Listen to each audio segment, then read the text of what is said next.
The video file was titled Lesson Learned, and when I pressed play, my soul went cold. I watched 8 masked men break down my front door, laughing as they dragged my teenage daughter, Violet, from her room. They didn't just hurt her.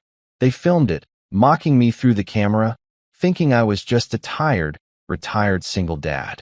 They had no idea my tactical feed was live-linked to my old Tier 1 SEAL unit. My brothers weren't just watching, they were already tracking the scent. Hit like, subscribe for more betrayal stories, and comment your city or country. I've spent 20 years in the shadows, operating in places that don't exist on maps. I've seen things that would make a normal man's heart stop, but nothing prepared me for the sight of my own living room turned into a crime scene. I sat on the edge of my bed in the dark, the blue light of my phone reflecting in my eyes as the video looped for the 10th time. My hands weren't shaking.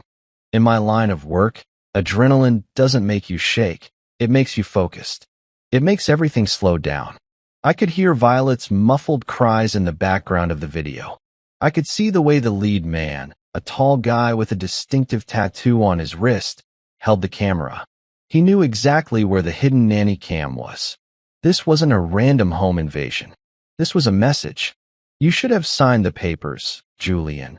The man in the mask whispered into the lens, his voice distorted but the malice clear. Now, you get to watch what happens when you hold on to things that don't belong to you anymore. I looked at the floor. My house was silent now. Too silent. Violet was at the hospital with the paramedics. Her physical wounds minor, but her spirit shattered. I had failed the one mission that actually mattered, keeping her safe. I stood up and walked over to my closet. I pushed aside the civilian suits and the soft flannels I'd worn for the last 3 years while trying to be normal dad. Behind a false panel in the back wall lay a heavy, reinforced steel case. I didn't need a key. My fingerprint was the only thing that could wake it up. As the lid hissed open, the smell of gun oil and CLP filled the room. It was the smell of my real life. I reached in and pulled out a sleek, encrypted satellite phone. It hadn't been turned on since I retired after that mess in Yemen. I dialed a number that wasn't in any directory. It rang once. "Talk to me." A deep, gravelly voice answered. It was Hunter, my lead scout. The man who had pulled me out of a burning wreckage in the Hindu Kush 10 years ago. "The nest was breached, Hunter," I said, my voice sounding like grinding stones. "They took a video. They sent it to me to humiliate me. They touched Violet." There was a long, heavy silence on the other end.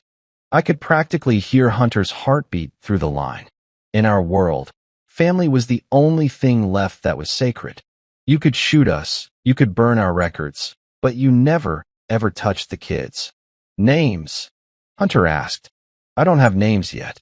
I have a tattoo and a voice," I replied, walking toward the window and looking out at the quiet suburban street. "But I have the ex-wife's fingerprints all over this. Brooke has been screaming about the estate for months. She's dating some local power player named Logan now. I think he's the one who gave the order." "Where are we meeting?" Hunter asked. He didn't ask if I wanted help. He didn't ask about the plan. He just needed a grid coordinate. "The safe house. The old mill outside the city. I've already sent the video file to your encrypted drop. I need facial recognition, gait analysis, and I want a full-spectrum sweep on Logan's private security. If he's using local muscle, I want to know what they eat for breakfast." "We're already moving, Julian," Hunter said. "Blake and Victor are with me. We'll be at the mill in 2 hours. Do you want them alive?" I looked at the empty hallway where Violet used to run and laugh, the place where she was currently terrified to return to. I thought about the masked man's laugh as he slapped the phone out of her hand. "I want them to understand who they actually robbed," I said coldly. "They think I'm a broken-down veteran with a pension. Let's show them the ghost they actually invited into their lives." I hung up and threw the phone on the bed. I didn't feel sadness anymore. I didn't even feel the betrayal of Brooke, though the sting of a mother's betrayal is a special kind of poison. All I felt was the cold, hard logic of a mission. I walked downstairs. The front door was boarded up now, the wood looking ugly against the pristine white paint of the house. I picked up a small, jagged piece of glass from the floor, a remnant of the struggle. My phone buzzed. It was a text from Brooke. I heard about the break-in. How awful. If you had just moved into the city like I suggested, she would have been safe in a gated community. Maybe now you'll realize you aren't fit to keep her. I stared at the screen. She wasn't even hiding it. She was using our daughter's trauma as a bargaining chip for a real estate settlement. She was working with Logan to break me down, thinking I was a weak link they could exploit. They didn't realize that I wasn't the weak link. I was the fuse. I grabbed my keys and walked out to my truck. As I drove through the sleeping neighborhood, I watched the rearview mirror. I saw a dark SUV pull out from a side street 2 blocks behind me. They were following me, probably making sure I was heading to the hospital or staying at a hotel. They wanted to keep the pressure on. I leaned over and flipped a switch under my dashboard, activating the signal jammer in my truck. The SUV's headlights flickered for a second as their GPS and comms went dark. Big mistake, I whispered to the empty cabin. I didn't head to the hospital. I didn't head to a hotel. I headed toward the dark woods on the edge of the county, where 3 of the deadliest men on the planet were currently landing a private chopper. The 8 masked men thought they were the predators. They thought the video was the end of the story. They didn't realize that the video was actually the opening credits to their own funeral. The transition from the suburbs to the old mill was like crossing a border between 2 different lives. The city lights faded in my rearview mirror, replaced by the suffocating darkness of the pine forest. The SUV that had been tailing me was gone. I'd lost them 3 miles back after a tactical U-turn through a construction site. They were amateurs. They were used to intimidating civilians, not tracking a man who had spent his career evading state-level intelligence agencies. I pulled up to the rusted gates of the old mill. It looked like a crumbling relic of the industrial age, but deep beneath the floorboards, it was reinforced with lead and fiber optic cables. I stepped out of the truck, the cold night air biting at my skin. Identify. A voice whispered from the darkness to my left. I didn't turn my head. I knew the barrel of a suppressed rifle was leveled at my chest. Ghost 6. Status. Broken seal, I replied. A shadow detached itself from a thick oak tree. It was Victor.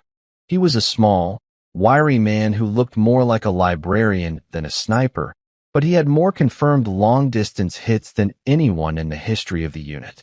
He lowered his weapon and stepped into the moonlight, his face set in a grim mask of sympathy.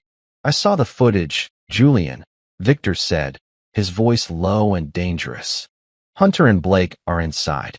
They've already pulled the metadata. I followed him into the mill. Inside, the aesthetic changed instantly. The dusty, wooden exterior gave way to a high-tech tactical operations center. Screens flickered with satellite imagery and scrolling lines of code. Hunter was hunched over a laptop, his massive frame dwarfing the folding chair. Blake was cleaning his sidearm, the rhythmic click-slide of the metal the only sound in the room. "Look at this," Hunter said, not bothering with a greeting. He pointed at a frozen frame of the video the masked men had sent me. "We ran the gate analysis on the lead guy, the one with the wrist tattoo. His name is Quentin. He's an ex-cop, kicked off the force for excessive force and ties to organized crime.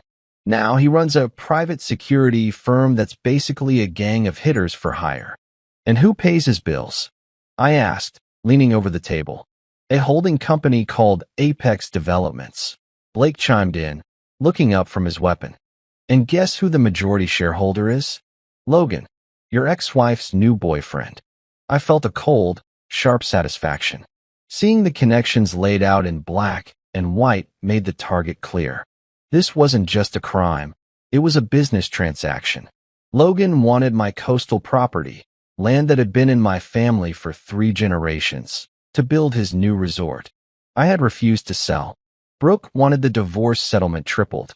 Together, they decided that traumatizing my daughter was the most efficient way to make me sign the papers. "They used 8 men," I said, my eyes fixed on Quentin's masked face on the screen. They wanted me to feel outnumbered. They wanted me to feel like I couldn't protect my own house.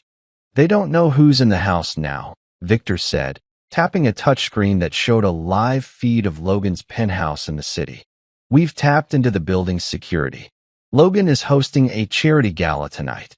Brooke is right there next to him. Show me, I commanded. The screen shifted to a high-definition shot of a ballroom. There was Brooke, wearing a silk dress that probably cost more than my truck. She was sipping champagne, laughing at something Logan said. Logan looked exactly like the kind of man who would hire thugs to do his dirty work. Expensive tan, capped teeth, and eyes that never stayed still. Watching her laugh while Violet lay in a hospital bed, afraid to close her eyes, triggered something in me. The normal dad I had tried to be for 3 years finally died in that moment. What's the move, boss? Hunter asked. The air in the room grew heavy. This was the moment where the mission parameters were set. We don't go for Logan yet, I said, my voice eerily calm. If we take the head off the snake now, the body just thrashes. I want to peel them apart piece by piece. I want them to feel the walls closing in. I want them to realize that every person they trusted is disappearing. The thugs first, Blake asked with a predatory smile. The thugs first, I confirmed. Quentin and his 7 boys. I want them snatched. No noise, no police reports. I want them to simply cease to exist in the eyes of the world. Hunter, you handle the digital blackout. I want their bank accounts emptied and their phones redirected. Victor, you're on Overwatch. Blake, you're with me. Where are we starting? Blake asked, holstering his gun. The gym where Quentin trains his security team, I replied. They think they're tough because they beat a teenage girl. I want to see how tough they are when the lights go out and the ghost comes for them. We moved with the synchronized grace of a team that had worked together in the darkest corners of the earth. We didn't need to discuss tactics. We were a single machine. As we geared up, my phone buzzed again. It was another email from Logan's lawyers. A final offer for the property, with a note saying that further delays could result in more unfortunate accidents. I didn't reply. Instead, I handed the phone to Hunter. Trace the IP of that email, I said. And once we have the first 2 thugs, I want you to send a reply. Just one word. What's the word? Hunter asked. Found, I said. We left the mill in 2 separate vehicles. The drive back toward the city felt different now. The fear was gone, replaced by a cold, calculating rage. I thought about Violet. I had called the hospital before leaving, and the nurse said she had finally fallen asleep, but she was crying in her dreams. Every tear she shed was a debt that Logan and Brooke were going to pay back in blood and reputation. They thought they had sent a video to humiliate a father.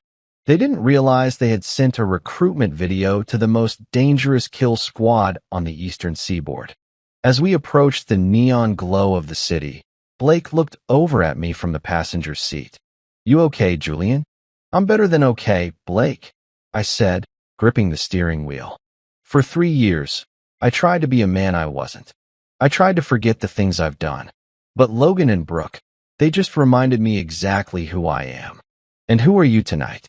I pulled the truck into the shadows behind the gym where Quentin's men gathered. I turned off the engine and pulled a black tactical mask over my face. I'm the consequence of their choices, I said. I stepped out of the truck, the shadows swallowing me whole. Inside the gym, I could hear the muffled sound of music and the thud of heavy bags. They were celebrating. They thought they had won. They had no idea that the man they had humiliated was currently standing 10 feet from their back door, and he hadn't come alone. The back door of the gym was heavy steel, but the lock was a joke. Blake held a small electronic device against the keypad, and 3 seconds later, the status light turned from red to green with a soft, mechanical click. We didn't rush in. We moved like smoke, slipping into the humid, sweat-stained air of the facility. The smell of cheap floor wax and adrenaline hit me. It was a familiar scent, the smell of men who thought they were kings because they were the biggest bullies in the room. We stayed in the rafters, moving along the steel catwalks. Below us, 4 of the men from the video were gathered around a weight bench. They weren't training. They were passing around a phone, laughing. I saw Quentin, the ex-cop with the wrist tattoo. He was leaning against a squat rack, a smug grin on his face as he recounted the bravery of his squad. "Did you see her face?" One of them laughed, a thick-necked guy named Kyle. "She thought her daddy was going to burst through the door and save the day. Poor kid. Dad's probably hiding under his bed right now." I felt Blake tense up beside me. I placed a hand on his shoulder, signaling him to wait. In the SEALs, we don't strike when we're angry. We strike when we're ready. I needed them to feel the shift in the atmosphere first. I wanted the fear to marinate. "Hunter, drop the grid," I whispered into my comms. Suddenly, every light in the building died. The heavy bass of the music cut to a haunting silence. The only light left was the dim, red glow of the emergency exit signs. "What the hell?" Quentin's voice echoed from below. "Kyle, check the breaker. This place is brand new." "I'm on it," Kyle grumbled. We watched his shadow move toward the back hallway. He never made it. As soon as he stepped into the darkness of the corridor, Blake dropped from the catwalk like a predator. There was no struggle, just the muffled sound of a heavy body hitting a mat and the hiss of a zip tie being pulled tight. Kyle was gone before his friends even noticed the silence was too deep. "Kyle," Quentin called out, his voice losing its edge. "Stop messing around, man. It's not funny." I stepped out onto the edge of the catwalk, right into the red light of the exit sign. I wanted them to see me. I wanted them to recognize the broken-down father they had mocked. "He's not laughing, Quentin," I said. My voice wasn't a shout. It was a low, vibrating growl that seemed to come from the walls themselves. The three men below spun around, squinting into the darkness. Quentin reached for his waistband, pulling a Glock. He was fast, but he was a civilian-grade shooter. I didn't even flinch. From a darkened corner of the gym, a red laser appeared on Quentin's forehead, then another on his chest. "I wouldn't," I cautioned. "The men holding those lasers don't miss. And they're much less patient than I am." Quentin froze. He looked at the red dots, then up at me. The smugness was gone, replaced by a pale, sickly look of realization. He knew he wasn't looking at a grieving father. He was looking at a tier 1 operator in his natural habitat. "Who are you?" Quentin stammered, his gun hand shaking. "I'm the man who's going to make you wish you'd stayed in that video," I said, jumping down from the catwalk and landing silently 10 feet in front of him. "You touched my daughter to please a man like Logan. You thought a video would humiliate me, but all you did was give me a reason to stop pretending I'm a civilian. Look, man, it was just a job." One of the other thugs, Dominic, pleaded, holding his hands up. "Logan said you were just some guy holding out on a contract. We didn't know. You didn't know who I was." I finished for him. "That's the problem with men like you. You only respect what you're afraid of. Blake, clear the room." Within seconds, the remaining 3 were face down on the concrete, their hands bound behind their backs with industrial-grade restraints. We didn't use handcuffs. We used the stuff they use for high-value detainees in war zones. They wouldn't be breaking out of these. I knelt down in front of Quentin, grabbing him by his hair and forcing him to look at me. "Where are the other 4? "I don't know," he spat, though his eyes were darting toward the office at the back. I leaned in close, my breath cold against his ear. "I've spent months in interrogation rooms with people who actually had something to die for. You're just a bully with a paycheck. Don't lie to me again." I pulled out my phone and played the video of the attack. I played the part where he laughed as my daughter cried. I held the screen an inch from his face. "Every time you lie, I'm going to show you a piece of this video," I said. And then my friend Victor, who is currently sitting on a roof half a mile away with a .338 Lapua, is going to start taking out Logan's associates one by one. And I'll tell them it was your idea. Quentin's bravado crumbled. "They're at the docks. Warehouse 14. They're loading a shipment for Logan. It's illegal, some kind of high-end tech he's smuggling out to fund his resort. Please, man, just let us go. We were just following orders." "Following orders is what soldiers do," I said, standing up and wiping my hands on my tactical pants. You're just trash that needs to be collected. I turned to Blake. Load them into the van. Take them to the mill. Hunter needs to interview them further about Logan's offshore accounts. I want every cent Logan has ever touched moved into a trust for Violet's recovery. What about the warehouse? Blake asked. I'll handle the warehouse, I said. I want to see the look on the other four's faces when they realize the weak father found them in less than 3 hours. As Blake and the team began hauling the men out, I walked over to the gym's office. I found the server for their security cameras and pulled the hard drive. I didn't want any evidence of our visit, but I did want the footage of Quentin crying on the floor. I sent a quick text to Brooke. No words this time. Just a photo of Quentin's wrist tattoo, now covered in road rash and zip-tied. The reply came back almost instantly. What is this? Julian, if you're trying to threaten me, Logan has the police on speed dial. I smiled for the first time that night. It wasn't a happy smile. It was the smile of a wolf watching a sheep walk into a trap. Let him call them, I whispered. By the time the police show up, there won't be anything left of his empire to protect. I walked out of the gym and back to my truck. The first phase was complete. The 8 masked men were now down to 4, and the fear was officially beginning to spread. Logan and Brooke thought they were playing a game of chess. They didn't realize I had already flipped the table and started a war.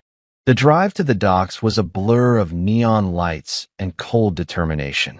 Warehouse 14 was a massive, rusted structure on the edge of the industrial district, surrounded by stacks of shipping containers that created a perfect labyrinth for someone with my training.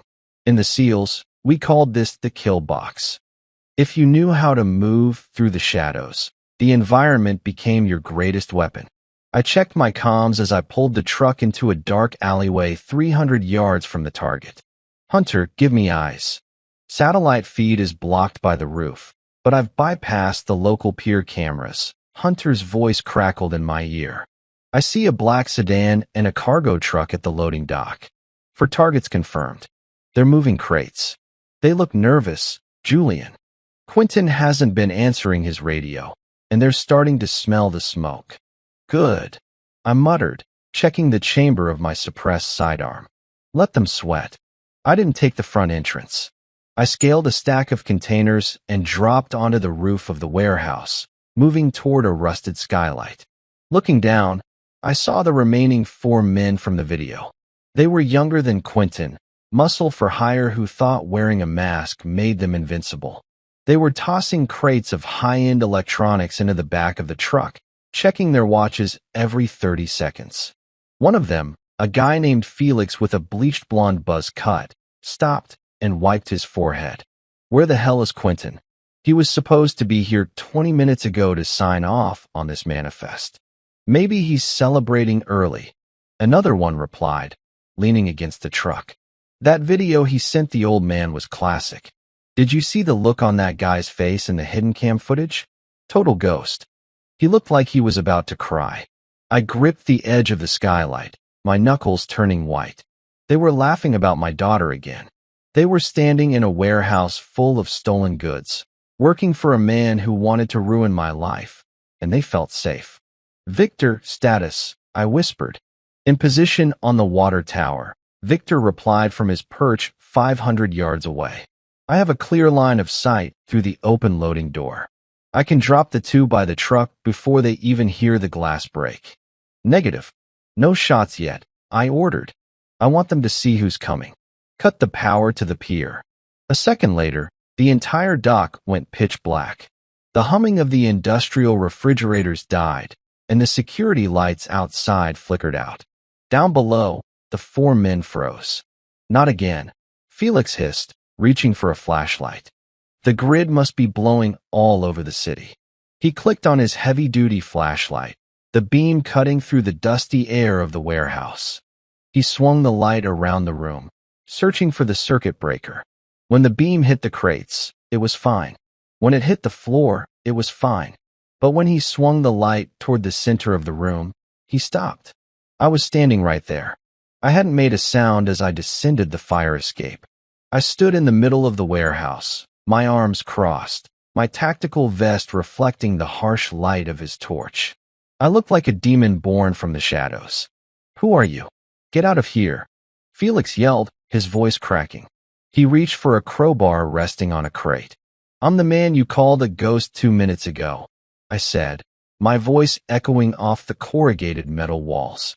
"And you're right about one thing. I am coming for you." The other three scrambled toward me, but they were clumsy. They moved like street brawlers, while I moved like a predator. As Felix lunged with the crowbar, I stepped inside his guard, catching his wrist and twisting it until the bone groaned. With a quick strike to his throat, he went down, gasping for air. The other three hesitated. One of them pulled a serrated knife. "There's 4 of us, old man. You're dead." "I like those odds," I said. I didn't give them a chance to coordinate. I moved like a whirlwind of controlled violence. A palm strike to a nose, a sweep of the leg, a tactical takedown that left the second man unconscious on the concrete. The third man tried to run for the door, but a red laser suddenly appeared on his chest, centered right over his heart. He froze mid-step, his hands flying into the air.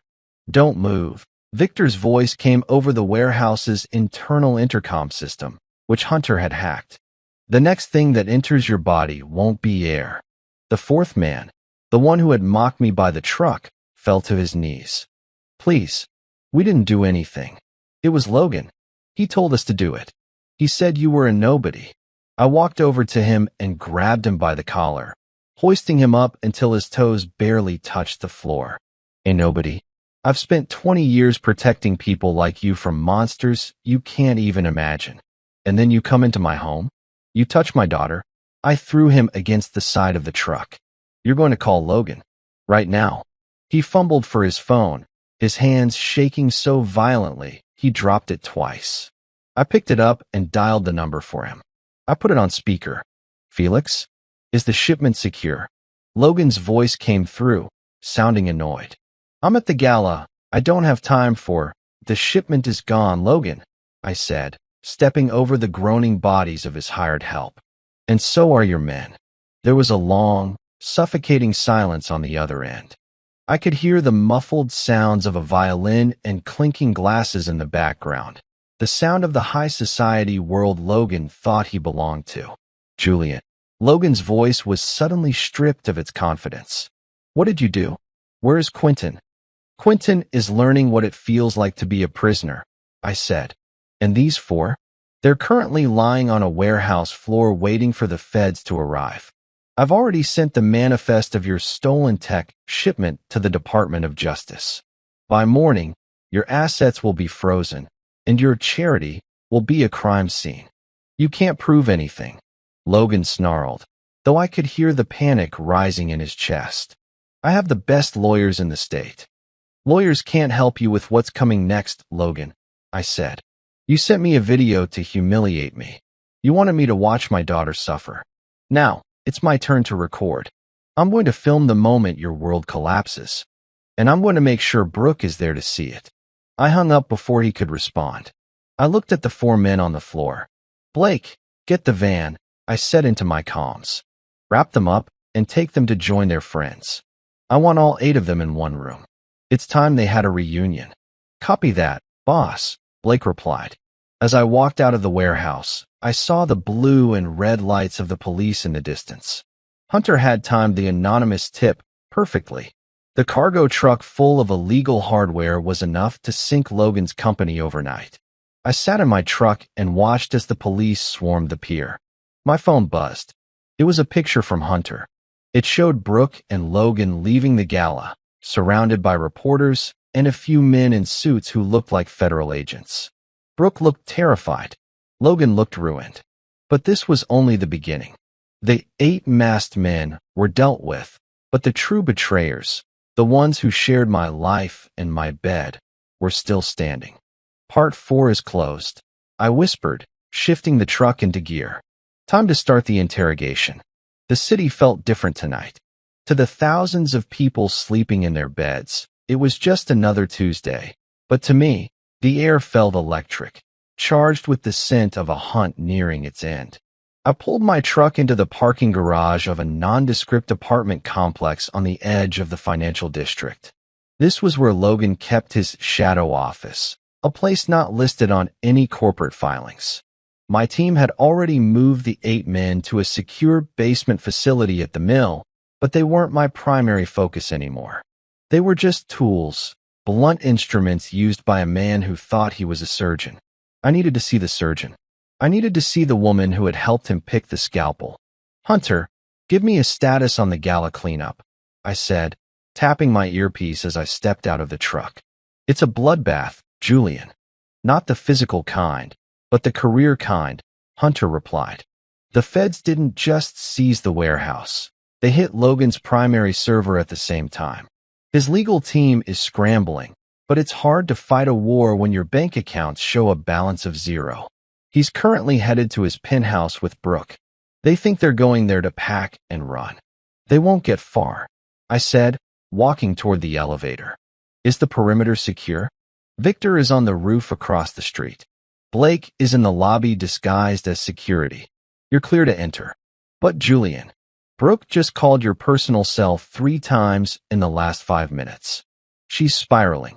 I pulled my phone from my pocket and looked at the missed calls. I didn't call her back. I wanted her to feel the silence. In a world of high-speed communication, silence is the most terrifying thing you can give a guilty person. It makes them fill the quiet with their own fears. I reached the penthouse floor. The doors opened to a private foyer with marble floors and gold leaf accents. It was the kind of place built on the backs of people Logan had cheated.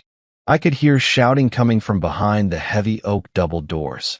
"I told you he was just a veteran, Logan. You said he was a nobody." Brooke's voice was shrill, echoing through the hallway. "How did he find the warehouse? How did he get to Quentin?" "Shut up, Brooke. Just shut up and pack." Logan roared back. "Someone leaked the manifests. Someone sold us out. This isn't about your ex-husband. This is a corporate hit. Julian doesn't have the resources to do this." I pushed the doors open. They didn't even hear me enter over the sound of their own panic. The living room was a mess of open suitcases and scattered jewelry. Brooke was standing by the window, her silk dress wrinkled, her face streaked with mascara. Logan was at a desk, frantically shoving stacks of cash into a leather briefcase.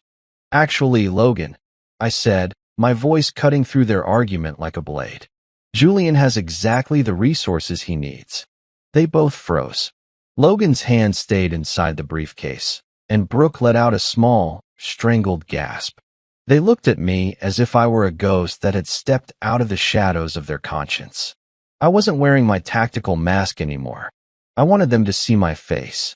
I wanted them to see the eyes of the man they had tried to break. "Julian," Brooke whispered, her voice trembling. How did you get in here?"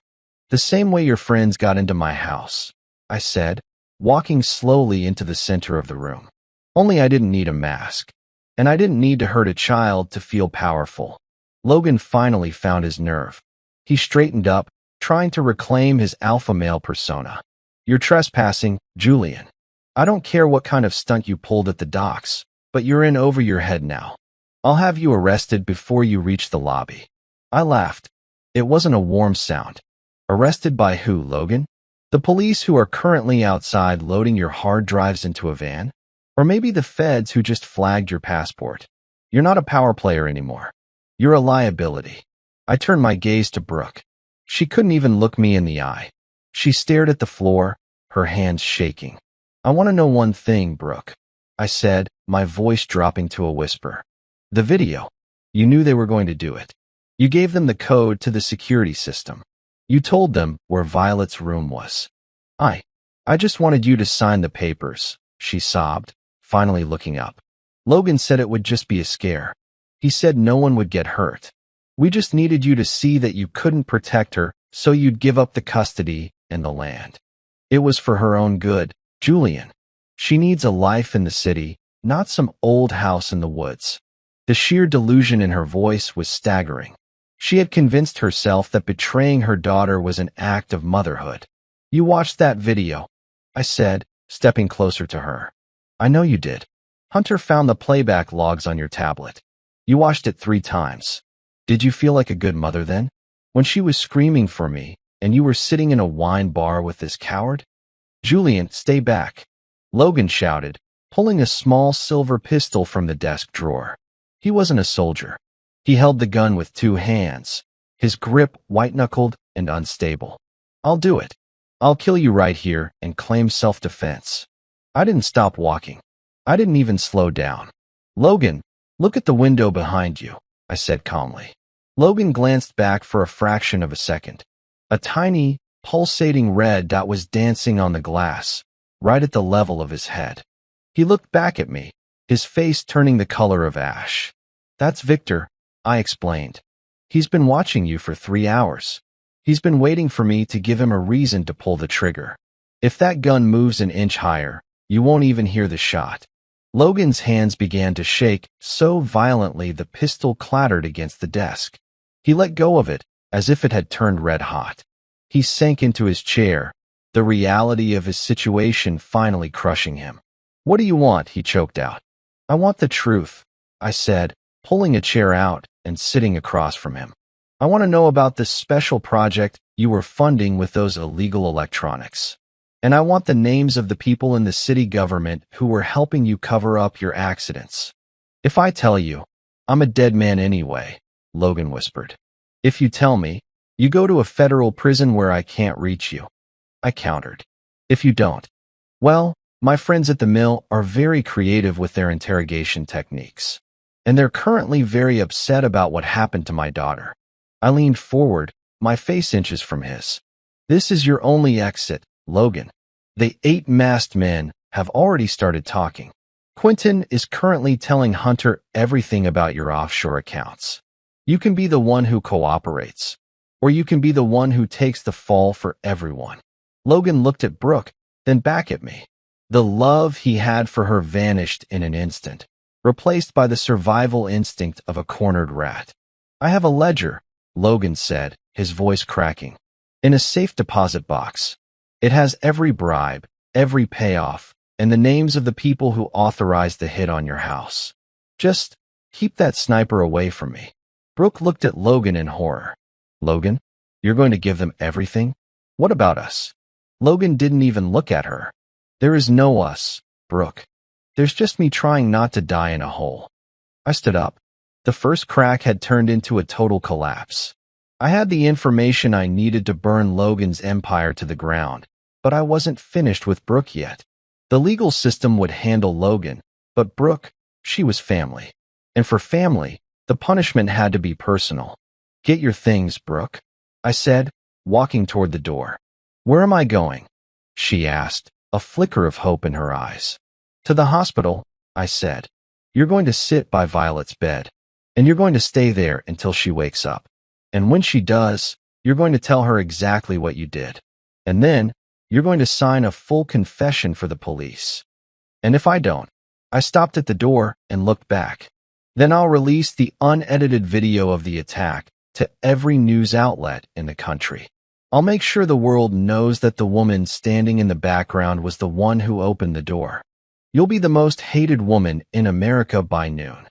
I walked out, leaving them in the ruins of their greed. Phase 5 was complete. The information was secured. But as I reached the elevator, my phone buzzed with a priority alert from the mill. Julian, we have a problem. Hunter's voice was tense. One of the men, the 8th one, the one we thought was just a driver? He wasn't a driver. He's a former Spetsnaz mercenary. And he just broke his restraints. The air in the elevator felt like it had been sucked out of the shaft. My pulse, usually a steady drumbeat, kicked into a higher gear. A Spetsnaz mercenary embedded in a group of local thugs?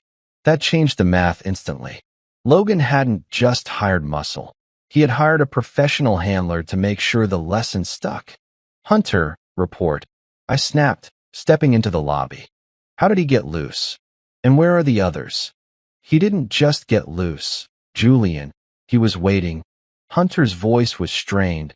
The sound of heavy furniture being dragged echoed in the background.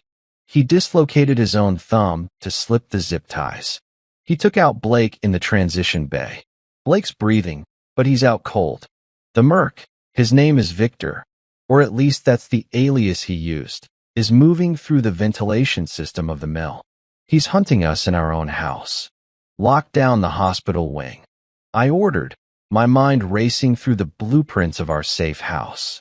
If he gets to the server room, he can wipe the confession logs from Quentin and the others. I'm 10 minutes out. Don't engage him alone, Hunter. He's looking for a body count to cover his escape. I sprinted to my truck, the tires screaming as I tore out of the parking garage. This was the danger of underestimating an enemy. Logan was a coward, but his money had bought a shark. I dialed Victor, my Victor, who was still on the roof across from Logan's penthouse. Change of plans, Vic abandoned Overwatch. Get to the mill. We have a live wire in the basement. Former Russian Special Forces. He's compromised the bay. On it, Victor replied, his tone chillingly calm. I'll be on the ridge in 5. The drive to the old mill felt like an eternity. My mind kept flickering back to the video. I remembered the 8th man now. He was the one who never spoke. He was the one who stayed in the shadows of my kitchen, watching the exits while the others played at being tough guys. He wasn't there to humiliate me. He was there to ensure the tactical success of the hit. He was the insurance policy. As I pulled up to the rusted gates, the mill was eerily dark. No security lights, no humming of the perimeter fence. He had cut the power. I stepped out of the truck, moving with a silence that had been drilled into me through 1,000 night ops. I didn't use a flashlight. I pulled my night vision goggles from my tactical bag and slipped them over my eyes. The world turned into a grainy, ghostly green. The side entrance was hanging off its hinges. Not blown open, but picked and pried. Professional. I stepped inside, my boots making no sound on the concrete. The smell of ozone and copper, blood, was thick in the air. Hunter, I'm inside. I whispered into the comms. Status. I'm in the server room. I've got a puncture wound in my shoulder, Hunter gasped. He's fast, Julian. He's using a ceramic blade. No metal signature. He's trying to get the drive with the Logan ledger. Hold your position. I'm coming to you. I moved through the corridor, my sidearm leveled. Every shadow was a potential threat. I passed the holding cells. 7 of the masked men were still there, huddled in the corners of their cages, weeping like children. They had seen what their driver was capable of, and they were more afraid of him than they were of me. I reached the server room door. It was cracked open. I didn't barge in. I threw a small flashbang simulator, a distraction device, down the opposite hallway. Crack. The sound echoed through the mill. A shadow flickered in the doorway of the server room. I didn't wait. I pivoted and fired 2 rounds into the doorframe to suppress him, then lunged inside. The room was a wreck. Servers had been pulled from their racks, wires hanging like vines. Hunter was slumped against the far wall, his hand pressed to a bleeding shoulder, his pistol aimed at the dark corner behind the main terminal. He's behind the cooling unit. Hunter yelled. I dived behind a heavy desk just as a ceramic knife thudded into the wood where my head had been a second before. The mercenary stepped out of the dark. He was tall, with a shaved head and eyes that looked like they belonged to a shark. He didn't look scared. He looked bored. Julian, he said, his English accented but perfect. Logan told me you were a ghost. I have hunted many ghosts in my life. Most of them bleed just like men. You touched my daughter, I said, my voice a low, vibrating growl. There isn't a hole deep enough in Russia to hide you from what I'm going to do. I did not touch the girl. The merc replied, circling the room. That was the work of amateurs. I was there to ensure the perimeter. But tonight? Tonight, I will finish the job. Logan is a fool, but his money cleared my account before you froze it. I have no reason to leave you alive. He moved with a speed that was almost unnatural. He didn't use a gun. He didn't want the noise to alert the perimeter. He lunged at me with a second blade, a curved karambit. I blocked his strike with the frame of my pistol, the metal sparking against the ceramic. We traded blows in the cramped space, a brutal dance of elite training. He was younger and faster, but I was fueled by something he didn't understand. Every time his blade grazed my skin, I saw Violet's face. Every time he tried to break my guard, I heard her scream from that video. I caught his wrist, twisting it back while slamming my elbow into his jaw. He didn't go down. He spat blood and kicked my legs out from under me. As I hit the floor, he loomed over me, the blade descending. Fut! A single, suppressed shot rang out. The mercenary's shoulder exploded in a spray of red, and he was thrown back against the server rack.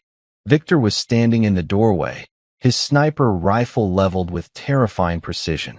"You're late," I grunted, scrambling to my feet. "Traffic was light," Victor replied, his eyes never leaving the mercenary. The Russian looked at the three of us. Hunter, bleeding but standing, Victor, the silent reaper, and me. For the first time, the boredom in his eyes was replaced by the realization that he was outmatched. Even a Spetsnaz wolf can't survive a pack of seals. "Finish it," the merc whispered, clutching his ruined shoulder.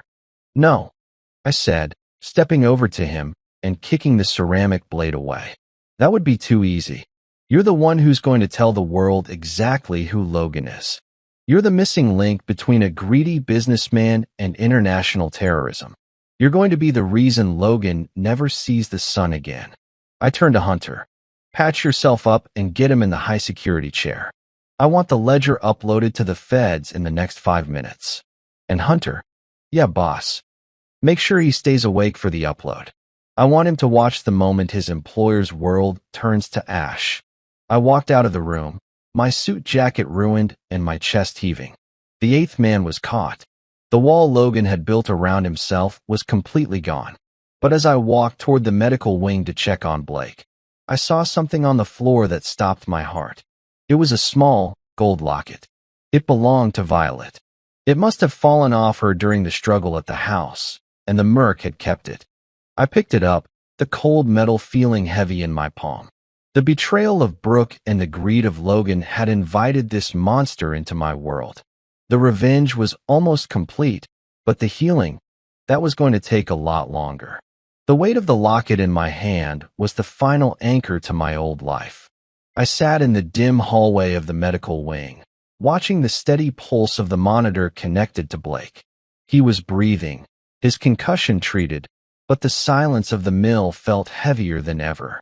My team was winning the war, but the deeper I dug, the more the ground beneath me felt like it was made of glass. "Julian," Hunter's voice came over the intercom, sounding more stable now that he'd been patched up. "I'm running the final decryption on the Russian's phone. You need to come to the command center. Now, it's not just about the money, Julian. It's about Brooke." I stood up, the locket clicking shut. When I reached the command center, Hunter looked like he'd seen a ghost. On the main screen, a series of deleted emails had been recovered. They weren't from Logan to the mercenaries. They were from Brooke. "I thought she was just a pawn, Julian," Hunter whispered, his fingers flying across the keys. "I thought she was just a greedy ex-wife following Logan's lead. But look at the timestamps. These emails date back 6 months before she even met Logan." I leaned in, my eyes scanning the text. My heart skipped a beat, then began to thrum with a cold, terrifying rhythm. Brooke hadn't been seduced by Logan's wealth. She had sought him out. She had provided him with the blueprints to my estate and the details of my military pension. But that wasn't the twist. "Keep scrolling," I commanded. Hunter opened a video file labeled insurance. My breath hitched. It was a recording from a hidden camera, but not the one in my house. It was a recording from Logan's own office, months ago. I saw Brooke sitting in Logan's chair, sipping a drink, while Logan paced the room like a nervous employee. "He's too strong, Logan." Brooke's voice on the recording was cold, colder than I'd ever heard it in 10 years of marriage. "If you just ask for the land, he'll say no. If you sue him, he'll fight. You have to break the one thing he actually cares about. You have to make him feel like a failure as a father. Only then will he sign everything over to me. But the men, they might hurt her." Logan's voice was hesitant, almost pleading. "Then let them," Brooke snapped. She's resilient. She'll get over it. But Julian? He won't. He'll be so busy trying to fix her that he won't notice us draining the accounts. Do it on the 14th. I'll make sure the side gate is unlocked. I felt the world tilt. The woman I had shared a bed with, the woman who had carried my child, hadn't just let the masked men in. She was the architect. She had sat there and planned the trauma of her own daughter as a tactical maneuver to get a real estate settlement. Logan wasn't the mastermind. He was just the bankroll. Brooke was the monster. She didn't just watch the video to see if I was okay. I whispered, the realization cutting deeper than any Spetsnaz blade. She watched it to make sure the job was done. She wanted her own daughter broken so she could win a legal battle. Julian, there's more, Hunter said, his voice dropping an octave. Look at the recipient of the last email she sent before you hit the penthouse.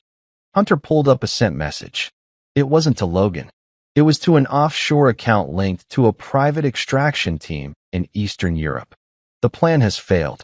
Logan is a liability. Initiate the cleanup protocol at the hospital. I'll meet you at the extraction point. The hospital. I breathed, my blood turning to ice. Violet. Brooke wasn't sitting by Violet's bed out of guilt. She was there because she was waiting for a second team to arrive, not to save Violet, but to take her. Violet was her last bargaining chip. If she could disappear with our daughter, I would never be able to testify. I would spend the rest of my life searching, and she would have the leverage she needed to keep me silent forever. Victor, get the truck. I roared into the comms. Hunter, alert the hospital security. Tell them to go to code black. Nobody enters or leaves the pediatric wing. I'm already trying, Julian, but the phone lines are down. Hunter yelled back. They've jammed the local cell towers. They're already there. I didn't wait for another word. I sprinted out of the mill, the locket in my hand feeling like it was burning a hole in my palm. The betrayal was no longer about money or land. It was a mother willing to trade her child's soul for a life of luxury. As I tore down the highway at 100 miles an hour, my mind went back to the SEAL creed. I will never fail those with whom I serve. I had served my country, I had served my team, but I had failed to see the enemy in my own home. I'm coming, Violet, I whispered, the speedometer climbing. And this time, I'm not coming as your father. I'm coming as the man your mother should have been afraid of. I could see the hospital lights in the distance, but they were flickering. The cleanup protocol had begun. The power was being cut, just like it had been at the warehouse. Brooke was playing her final hand, thinking she could outmaneuver a man who had survived the most dangerous places on Earth. She thought she knew me. She thought she knew my limits. She was about to find out that when you threaten a SEAL's child, there are no limits. There is only the mission. And the mission was now to ensure that Brooke never walked free again. I saw a black van scream out of the hospital parking lot as I approached. It was moving fast, weaving through traffic. Victor, tell me you're on the ridge, I barked. I'm here, Julian. Victor's voice was steady, the sound of a bolt action cycling in the background. I have the van in my sights. Do I take the tires? No, I said, my voice dripping with a cold, dark fury. Take the engine block. I want them alive. I want her to see me coming. The shot rang out in my earpiece, followed by the screech of metal and the smell of burning rubber. The van spun out, slamming into a concrete divider just a mile from the hospital. I slammed on my brakes, sliding my truck to a halt just feet from the wreckage. I stepped out, my sidearm drawn, the moon reflecting off the barrel. The side door of the van kicked open, and Brooke stumbled out, her face bruised from the impact, clutching a terrified Violet to her chest. Stay back, Julian. Brooke screamed, her eyes wide with a frantic, animalistic terror. I'll tell them you did this. I'll tell them you're the one who went crazy. I didn't say a word. I just kept walking, the silence between us louder than the sirens in the distance. The twist was over. The truth was out. And now, the debt was due. The smoke from the van's crushed radiator curled into the night sky, smelling of burnt coolant and failure. I stood in the middle of the highway, my shadow long and jagged under the flickering streetlights. 10 feet away, Brooke was backed against the concrete barrier, holding Violet so tightly the poor girl was gasping for air. Violet's eyes were wide, darting between the mother who had betrayed her and the father who looked like a stranger in his tactical gear. "Let her go, Brooke," I said. My voice was flat, devoid of the rage that was screaming inside me. It was the voice I used when a mission had gone sideways and I needed to stabilize the environment. "You're done. There are no more moves. Hunter has the emails. He has the video from Logan's office. The world knows exactly who you are. You don't understand." Brooke shrieked, her voice cracking as she looked around for the extraction team that was never coming. Logan was going to lose everything. I was trying to secure our future. If I didn't do it, he would have found someone else who would have been much worse. Worse than 8 men beating her in her own bedroom. I took a step forward. Worse than the mother who unlocked the door? There is nothing worse than you, Brooke. Behind her, the 2 mercenaries from the cleanup team tried to crawl out of the front of the van. They were dazed, blood streaming from their foreheads. Before they could even reach for a weapon, 2 red laser dots appeared on their chests. They froze instantly. "Don't even think about it," Victor's voice boomed from the hidden speakers on my truck, which was linked to his comms. "The next round goes through your skulls." The mercenaries slumped back, their hands raised. They were professionals. They knew when they were beaten. Brooke, however, was a different kind of animal. She was a narcissist who couldn't accept defeat. She pulled a small, jagged piece of glass from the wreckage and held it near Violet's arm. She wasn't going to kill her, but she was using her as a human shield. "I'm leaving, Julian. I'm taking her, and we're going to the airport," she cried. "If you try to stop me, I'll tell the police you attacked us. I'll tell them you're a dangerous, unstable veteran." "Dad." Violet's voice was a tiny, broken whisper. It was the first time she had spoken since the attack. "Dad, please." That whisper hit me harder than any bullet ever could. I felt the last shred of my patience evaporate. I didn't rush her. I reached into my pocket and pulled out the small, gold locket I'd found at the mill. I held it up so the moonlight caught the gold. "Do you remember what you told her when you gave her this, Brooke?" I asked, my voice low. "You told her that as long as she wore this, she was never alone. That her family would always protect her." Brooke's eyes flickered to the locket. For a split second, I saw a flash of the woman I used to know, but it was quickly replaced by the cold greed that had consumed her. "Family is a lie, Julian," she spat. "It's just a cage. I wanted a life that mattered. I wanted power. I wanted to be more than just a soldier's wife waiting for a man who might never come home." "Then you should have left me," I said. "You should have taken the divorce and walked away. But you wanted the land. You wanted the money. You wanted it all, and you didn't care who you had to break to get it." I looked past her at the horizon. The sirens were getting closer. Not just the local police, but the black SUVs of the federal task force Hunter had alerted. I had sent them the Logan Ledger and Brooke's emails 10 minutes ago. "The noose is tight, Brooke," I said, tucking the locket back into my vest. "You can give me my daughter and surrender, or you can watch as the feds take you down in front of her. Either way, you are never touching her again." Brooke looked at the flashing lights in the distance, then back at me. She saw the iron resolve in my eyes. She saw the red dots on her hired help. She realized that the ghost she had tried to humiliate wasn't just a man. He was a force of nature she had foolishly invited into her life. Her grip on Violet loosened. She sank to her knees, the piece of glass falling from her hand and shattering on the asphalt. She didn't cry. She just stared at the ground, her face a mask of bitter resentment. "I hate you," she whispered. "I know," I replied. "That's the only honest thing you've said in years." I moved forward and pulled Violet into my arms. She buried her face in my tactical vest, sobbing uncontrollably. I held her head, shielding her eyes from the sight of her mother being forced into handcuffs by the arriving officers. Hunter and Blake pulled up in a second vehicle, stepping out to assist the feds. "Blake," still sporting a bandage on his head, walked over to the mercenaries and began the process of securing them for transport. "We got the offshore accounts, Julian," Hunter said, walking over to me. "Every penny Logan and Brooke try to hide. We've already started the process of transferring it into a protected trust for Violet's medical expenses and education. They're going to be broke before they even reach the precinct." "Good," I said, stroking Violet's hair. "And the Spetsnaz merc?"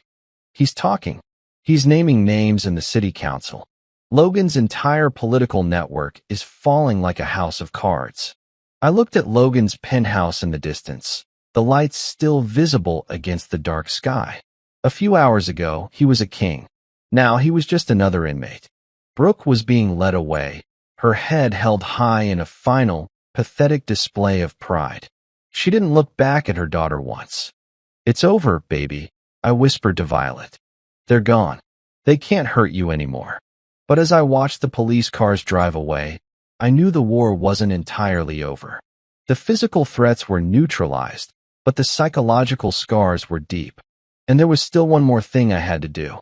I had to face the man who had started it all, the man who thought he could buy my soul with a real estate contract. I turned to Hunter. "Take her to the safe house. Stay with her. Don't let anyone in except Victor or Blake." "Where are you going, boss?" Hunter asked. "I have a final meeting with a businessman," I said, my eyes turning as cold as the ocean. "He's currently being held at the Central Precinct, and he thinks his lawyers are going to save him. I need to disabuse him of that notion." I climbed back into my truck. The noose was tight, but I wanted to be the one to pull the lever. Logan needed to understand that some things in this world are not for sale, especially not a father's love. The precinct was buzzing when I arrived. Reporters swarmed the steps, shouting questions about the Logan conspiracy. They didn't know half of it yet. Inside, the air reeked of fear, sweat, and cheap coffee. Everyone was moving fast. Agents, tech teams, and lawyers who suddenly realized their golden client wasn't as invincible as his press releases made him out to be. I walked through the front doors without hesitation. The badge around my neck wasn't police issued. It was a federal operations pass Hunter had quietly arranged using contacts I'd earned over the years. Nobody asked questions when a man like me walks in with that kind of pass and that kind of stare. Logan sat in an interrogation room, his expensive suit rumpled, his manicured hands trembling as he scrolled through breaking news headlines on the wall monitor. Corruption probe targets apex developments. Fed sees accounts tied to political bribery network.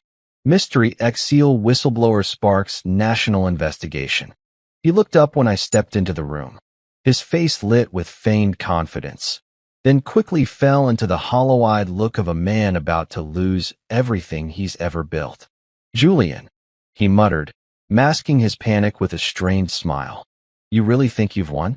You can't even comprehend the storm that's coming for you. These people, politicians, partners, they don't go down quietly. You've signed your own death warrant." I sat across from him, placed a folder on the table, and leaned forward.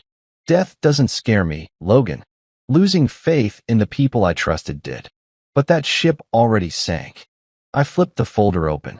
Inside were photographs, the masks from his hired thugs laid out in evidence bags, the Russian merc bleeding in federal custody, broken handcuffs being loaded into a transport van. Logan's jaw clenched as he realized the hierarchy he'd built on intimidation and manipulation had collapsed. "Your operation died the moment you touched my daughter," I continued. "You thought you were untouchable. You thought the law, the press, the money, all those tools, made you God. But you forgot men like me exist outside your system. You live in papers and contracts. I live in plans and consequences." Logan gripped the table's edge. "You can't keep me here. You think you've painted a hero's story? Wait until every headline calls you a psychopath for going full commando over a personal vendetta. Nobody will know your side, Julian. They'll destroy your name." "That's fine," I said calmly. "Heroes need a public. I don't. I just need closure." I reached into the folder again and slid a small USB drive across the table toward him. It was labeled Lesson Learned.mp4. He stared at it, face draining of all color. Recognize the file name? I asked quietly. That's the video your team sent to me. The one you called insurance. I changed it. I've added my own footage. Your confession, your ledger, your words to the mercenary Brooks meeting tapes. It's all in there. Sent to multiple networks on a time lock. Even if I die, even if every one of your friends lawyers up, by sunrise the entire world will know who you really are. You wouldn't. I leaned back, cutting him off. I already did. He slammed his fists down, shouting threats that bounced uselessly off the soundproofed walls. Outside, I could see two federal marshals watching through the observation glass, waiting for me to finish. When he stopped yelling, I studied him for a long, silent beat. You know what's funny? I said at last. You always told Brooke the secret to success was controlling the narrative. She believed you. She actually thought by destroying our family, she'd own the story. But standing here, I finally realize, people like you never write stories. You only ever become the villain. I stood up. And villains don't get epilogues. I opened the door, signaling the marshals. As they stepped in, Logan lost control completely, lunging across the table at me. It was pathetic. He barely grazed my arm before hitting the floor, restrained in seconds. Still, he kept screaming my name, his voice echoing down the corridor as they dragged him away. By the time I reached the parking lot, the night sky was tinted red by flashing lights. Victor leaned against my truck, arms crossed, the wind tugging at his jacket. It's done. It's done, I confirmed. By morning, the press will bury him and anyone who stood with him. Victor nodded slowly.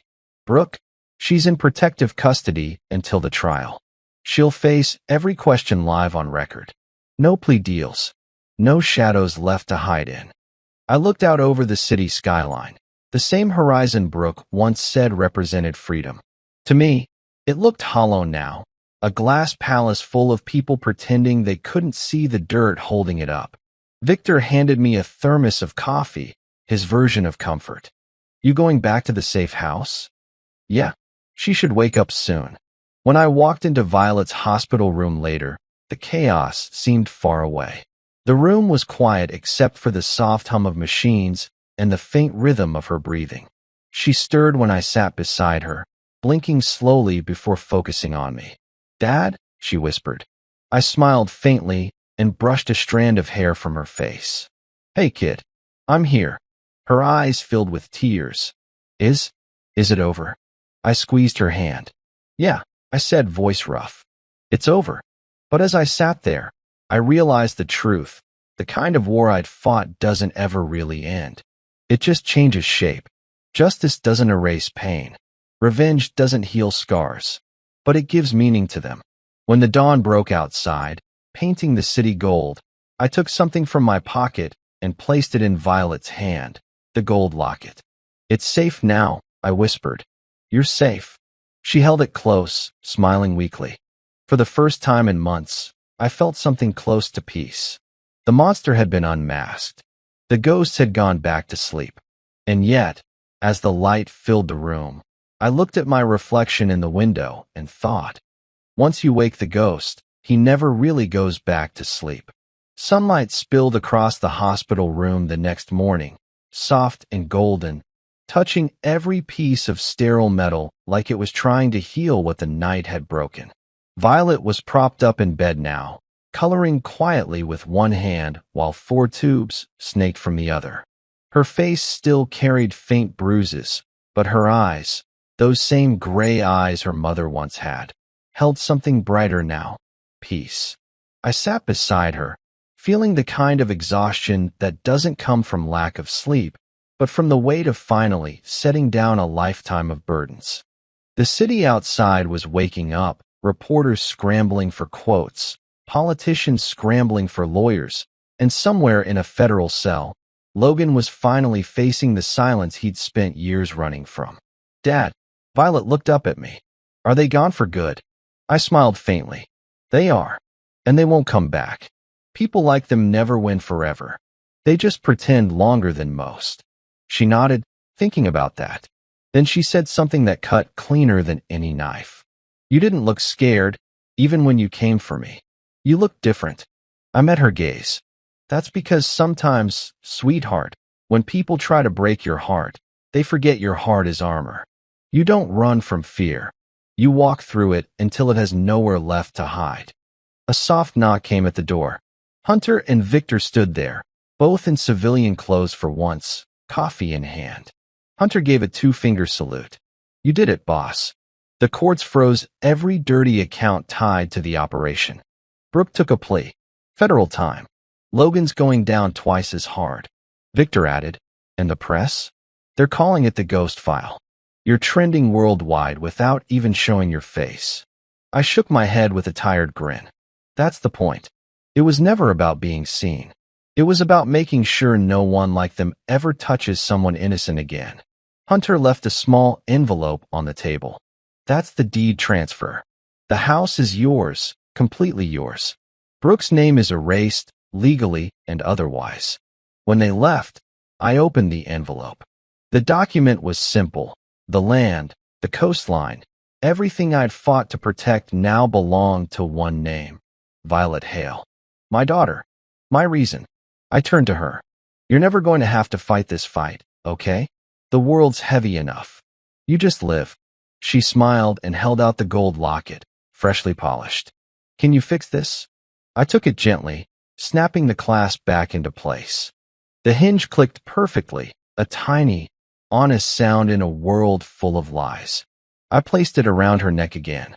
It glimmered in the early sunlight. Outside, a breeze stirred the hospital curtains.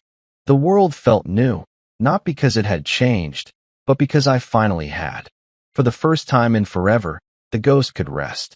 As I stood, Violet leaned against her pillow and said softly, Dad, what are we going to do now? I looked out the window, watching morning light hit the ocean far beyond the skyline. We start over. Maybe plant something green where something ugly used to be. Maybe protect people who can't protect themselves. Ghosts don't haunt, they guard. There was a pause. She smiled, eyes closing. That sounds nice. It was. It really was. And as I stood there, one last thought struck me. Simple, haunting, beautiful. If forgiveness is freedom, do we lose ourselves when we finally let go? What do you think? Would you have forgiven, or would you have done the same? Tell me in the comments where you're watching from. I'd love to know your city or country. If this story moved you, tap that like button gently. It tells me you felt something. Subscribe so you don't miss the next thrilling and emotional revenge tale we'll unravel together. Stay safe, fight your battles with heart, and meet me again here soon for another thriller full of loyalty, betrayal, and redemption. Until then, take care out there.